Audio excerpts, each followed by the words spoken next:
Well, we are on your side now at 11 to talk about friendships in adulthood. As we get older, it can be difficult to find time to make new friends while also balancing responsibilities of work and families and maintaining older friendships. But friendships are incredibly important, not only for happiness, but even our health.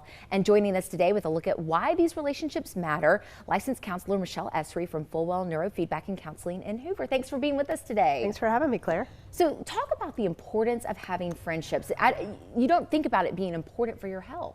No, friendships are actually incredibly important for your health. You know, I have referenced this before, I think, but there is a study that Harvard has done, which is one of the longest studies that's ever been done, and it talks about how important it is for us to have long-term relationships. And it looks at health over time, and it showed that things like how much money you make and the places you live are less important than the relationships that you have and the depth of relationship you have. So close relationships actually means you probably are going to live longer and be healthier.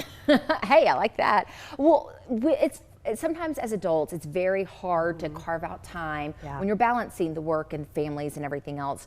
What are some tips on how we can make friends and maintain those friendships? You know, one of the really hard things about building friendships is they do take time, right? And so one of the things we think about when we think about development of relationships is that we start at a pretty base level with people. When you first meet somebody, you don't know much about them. Maybe you're an acquaintance, maybe you have a general knowledge of somebody, maybe you run into them at work. But what happens is over time you grow deeper. And some people you might have an automatic connection, but in general, you're going to have that depth over time. And the tricky part is as we get older, and it might not even be when we're older, it might just be when we're busier, when we have a really busy life.